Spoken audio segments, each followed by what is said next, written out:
ئێستا گفتگۆ لەگەڵ میوانەکە مەکەم شێروان دووبەردانی ئەندامی پەرلەمانی عێراق لە فراکسیۆنی پارتی لە بەغداوە لەگەڵمە بێت. کاک شێروان ئەم کاتتان باش. سەرەتا بە لۆ دەست پێ بکەین موچە دەڵێن بەر لە جەژن دێت سبەیە یان دوو سبەیە دەڵێن بە ئەگەرێکی زۆرەوە سبەیە.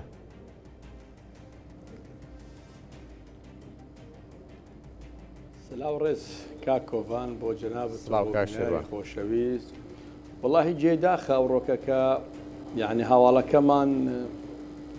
لەگەڵ کەناڵەکان بەس هەواڵی کە دڵخۆشیکەری موچەخۆران هەرمی کوردستانە کە یەک لە مافەکانی سروشتی خەڵکە یانڕۆکەکە ئەمە بگەینە ئەو قۆناغە لە هەرێمی کوردستان و ئەو ناکۆکی کە بینی لایانی سیاسی کورد هەیە کەمە بکەین هەواڵی خۆش موچەی مافەکانی خەڵک هەیە ئەوە جێداخە یان ڕاستی لای خۆمەوەکە وەکو شێروان یعنی ناکەکانی کە ڕێکەوە بابەتەکەیە لە دستور و کە ئەو قوربانە ئەو قوربانەی کەمە دایتمان و ئەم فالە و ئەو کیمیاباران و بە هەزاران شەهید و دەربەدەری و ئاواک هەموو کریا بەسەر کورد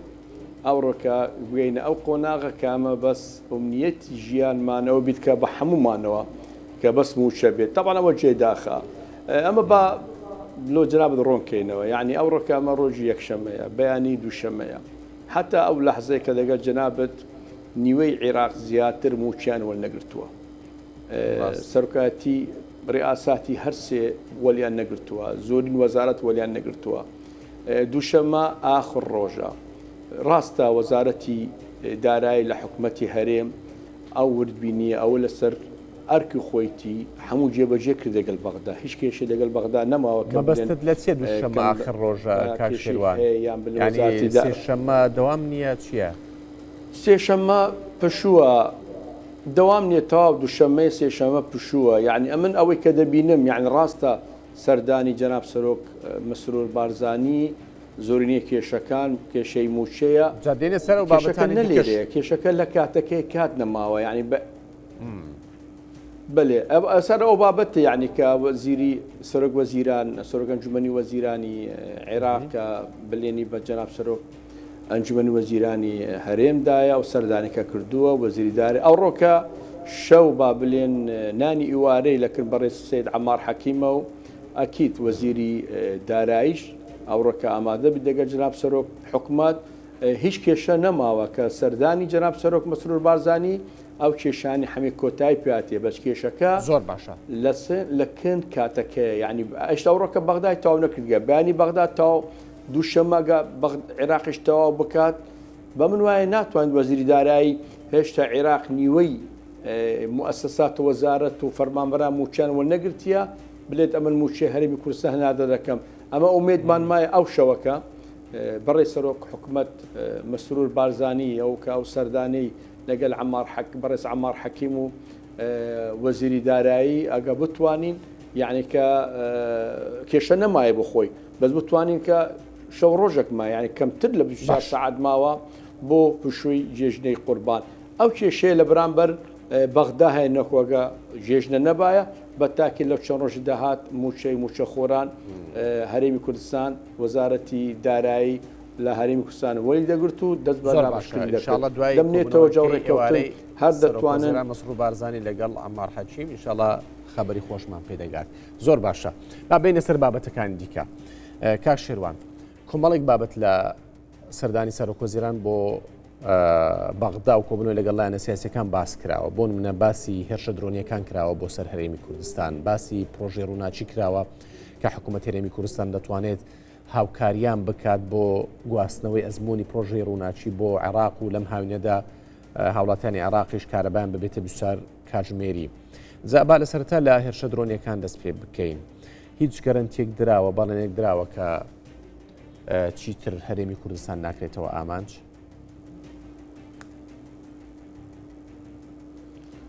ئەوان بە تاکید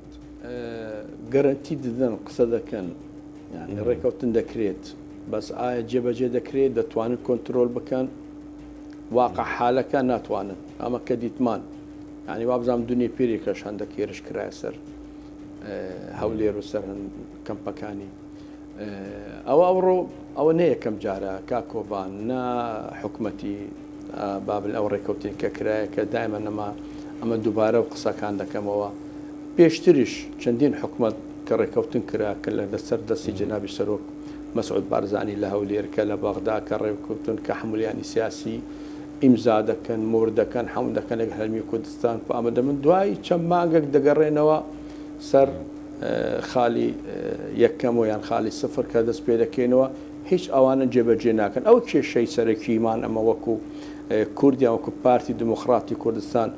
پارتی دایمەن لەسەر قسەکانی خۆ ڕێکەوتنەکانی خۆ 100% پابەندە و جێبەجێ دەکات ئەمەش دەبێتمان ئەوان 100% من نایێت 50% بە ئەو ڕێکەوتنیان ئەو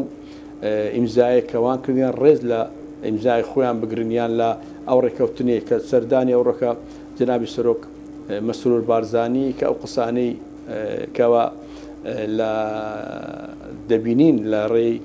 ئەو لیقاتانی کە دەکرێت کوردستان 24 یا کەناڵکە کوردستانی قسەکان زۆر دڵخۆشە یعنی بیتە شام شەریف کوردستان و بەغدا و لێرەکانە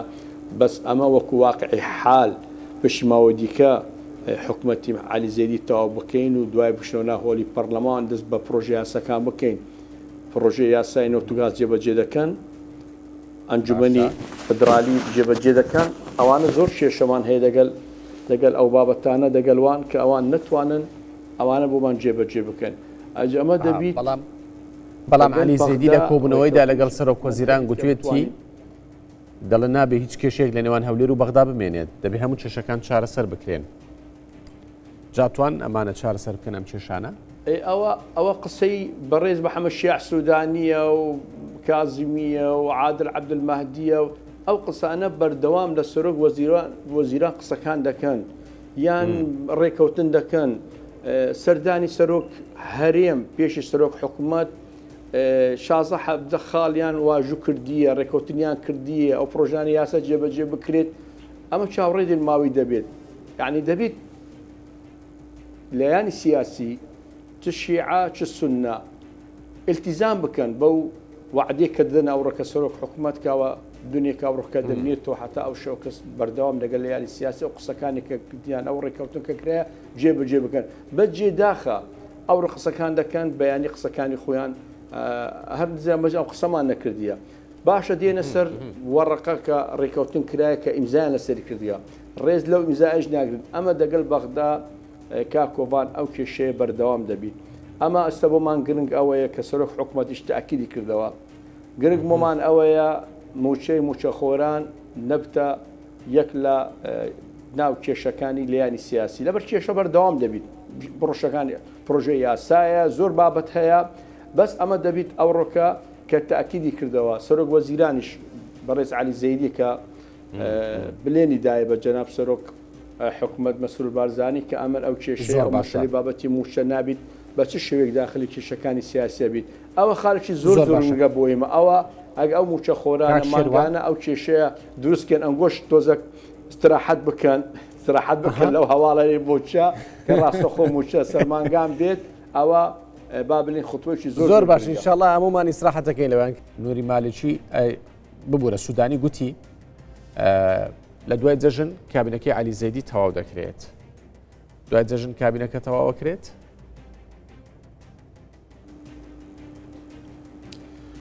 ئەوەی کە زانیاریمان هەیە دیارە کێشە ماوە بەتایبەت لای بەڕێز مالکی بۆ ئەو بەربژێری خۆی زانی جەنابەت هەردوو بەربژێری ئەو دەگەل مسەنە سامەڕێ و دەگەل یەک بەڕێز ڕێباز حەملان کە دەنگ لەسەری نەدرا وا دیارە ئەسکاڵا لە پێشی دادگای فدرالیە ئەکێ چاوەڕێ دەبیت بریاری دادگای فدرالیش بزانام بریارێکی چیە لەسەر بەتی ئەو فەوزێ کە کرا ئەو سەرۆکی پەرلەمان کەەوە یەکەمین جارە لە هۆلی پەرلەمان بەو شێوەیە بەڕێبات و بەخۆی ناوەکانی بەربژێری وەزیران لە جاتی سەرۆک ئەنجومەن بخوینتەوە لێرەکانە ئەو لەبەر دەستی دادگای فدرالیە دیارە یعنی ئەو قسەش کرایە کە سەردانی سەرۆک مەستور بارزانانی لە بوو دنیاێک ئەوروکلیانی سیاسی لەسەر ئەو بابەتش کە دوای جێژنا کاندیدەکان دووبارە بکرێنەوە و دەنگ لەسەر بدرێتەوە لە هۆلی پەرلەمان و دەمنێتەوە هێشتا ئەو کێشەیەشمایە هەمان کاندیدن یان دەگۆڕدرێن بینی لیانی سیاسی بۆ خۆی کێشەکە لێرەیە مالێکی سوورە لەسەر کە هەمان کاندید بیت دیارمەڕایی تۆزەکەەوەی دایەکە کاندید خۆی دەگۆڕیت ئەمەش نزانم ناگۆڕیت مالێکی ئەوەش بریارە لە کنجەناب سەرۆک مەسعود بارزانانی ناتوانە قسەی لە کە پارتیمان بکەین ئەوە دیکە مالێکی سوورەکە کاندەکانی خۆی دەبیت دووبارە دەنگ لەسەر بدرێتەوە ئەو کێشەیە مایە ئەوژ مەش دەمنیت دوای پارتیێشتا بەردەوام دیت و کۆتە بریار بدرێت و کە پارتی هێشتا بڕیاری کۆتایی نەداوە کە ئایا هەر ڕێباز حەملانە یان دەیگۆڕێت ئەوە لەکن جەناب سەرۆک مەسعود بارزانیە ئەمە مافی خۆمان هەیە کە ڕێباز حەملان دووبارە بکرێت و یان نکرێتەوە بەدەستی جەناب سەرۆک مەسعود بارزانیە باشە ئەی ئەو هەندێکیان متمانیان وەرنەگر باشە هەندێکیان بەڵام تەجیل کرابوونەوە دوا خرابوون ڕێکەوتن لەسەر ئەمانە کرا طبعا ئەوش زمنی یەک لە گفتوگۆکانی سەر و حکومەتە بابەتی بەتایبەت کە مافی پێکاتەکان وەزارەتی کۆچ و کۆچبران دەگەن هەندێک ئەوانی بابلین فەسایلیان هەیە وەکو عسایب و لایانی دیکەوەی کە دواخرا ئەوەش دەمنێتەوە سەر سەرۆک ئەنجومەنی وەزیران و لەگەل ئەمریکا و لەگەل لایانی فەسایل چۆن بەدیل ئەبێت یعنی ئەوەش ڕاستی زۆر زانیاریمانە سەری نییە ئەو بابەتەش دەمنێتەوە طبعا ئەوە یەک لە مەرجەکانی ئەمریکای دەبێت چەکی خۆیان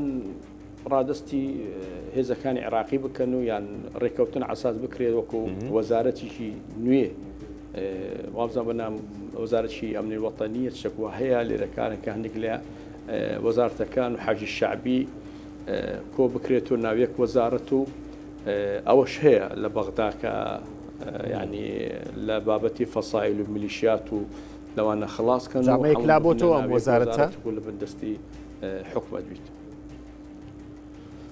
نەخێر هێشتا یەکلان نەبیتەوە ئەوەش گفتوگۆیە و ئاکید هەردوو لا مەرجیان هەیە بە ئاسانکاری ناکرێت بەسەوە کە ڕێکەوتن بکرێت دوای ئەوە خطواتی عملی فعلی کە بکرێت کە ئەو میلیشیات و فەسایلی کە هەیە چەکان خۆیان تەسلیمی دەوڵەت بکەن و لە بن چوارچێوەی حکومەت بیت باش بابێنە سەر بابەتی کارەبا کە حکوومەتی عێراقی ئەوێ سوود لە ئەزمموی هەرێمی کوردستان وەربگرێت خۆت لە بەغدای کارەبا لە بەغداد چۆنە و حکوومەتی عێراقی چیەکەت بۆ یۆم ئەزممونە بگوازێتەوە بۆ بەغدا و ناوچەکانی دیکەی عێراق واللهی لە عێراق زۆر گرنگە کۆتایی با و مۆلیداتە بێت یعنی هەم ژنگیان زۆر پیس کردووە یعنی بە هەزاران ئەو مۆلیدانی لە ناو گەرەکانە لە ناو شەقامە هەندە گەرەک هەیە لە بەغدا بیتە خەسخەسە هەندی کۆمپانیەکان هەیە کە 24 سعاتە ئەو یەکە بەکیت خەڵکی بەغدا یان ناوەندیان باشووری عێراق ینی ئەگەر لەو مۆلیدێ حکوومەتی عێراقی جددیە لەوەی کە ئەم ئەزممونە بگوازێتەوە بۆ عێراق والله تو زانی مافیات هەیە یعنی لێرە بە تەکید بەو ئاسانە نییە ئەوان لێرەکانە زۆر لە ینی سیاسی با بڵێن وەکو زوون کۆنتترۆلی ناوچە ناوچیان کردیە بە مافیات و بە ئەوە دەکەن وە بە حکومت بە تاکیت حکومت و علی زەیدی حەزیلەیە بەس ئەوانەی کە ئەوە بەحسیان دەکەن مەجال دەنە ڕۆناکی حکومەت هەرێم کە ئەوەی لە هەرێمی دروست کوردیە و خزمەتێکە لە هەرمی کوردستان بێتە ناو بەغدا و ناو عێراق ئەوشی تەحەدیشی زۆر گەورەیە لە بەرامبەر هەیە لەبەر خەڵکەکان لێرە وەکو خەڵک جێژنەیە ناگەورەکە ڕۆناکی بێتە بەغدا و بێتە ناوەندی و بێتە باشوور پارێزگەکان و لەو برەپارەی مۆلیدەیە و نیشتیمان و لەکەکە خلاصمە بێتە بەس ڕۆناکی بە تاکی زۆر پێیان خۆشە و جێژنیان بە کێشەکە لەوەیە ئەکید میلیشیات و فەسائل و مافیات و زۆر کەس هەیە زەرمەند دەبن لە ڕووناکی بێت لەو ناوچانەکە لە بۆ خەڵک خزمەت بکات. زۆر باشە، سپاس بۆ شێروان دووبەردانی ئەندامی فراکسیۆنی پارتی لە پەرلەمانی عێراق کە لە بەغداوە لەگەڵمان بووی. زۆر سپاس.